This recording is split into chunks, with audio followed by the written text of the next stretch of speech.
উর্দু ভাষা জোর করে চাপিয়ে দেওয়া হচ্ছে আমাদের উপর। এটা কি পাকিস্তান?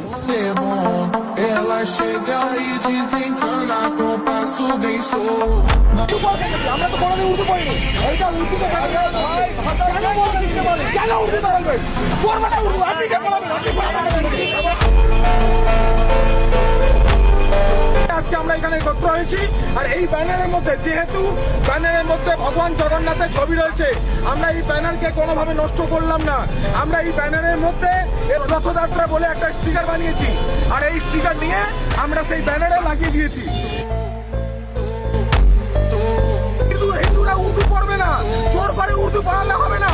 আমরা উর্দু কেন পড়বো এখানে? আজকে সেই জন্য আমরা উর্দু মিটিয়ে এখানে বাংলায় আমরা ব্যানারে এখানে লাগিয়েছি। আর এইভাবে উর্দু দিয়ে এরা করেছিল, এই উর্দু ভাষায় এরা ব্যানার লাগিয়েছে। উর্দু ভাষা পড়বে নাকি?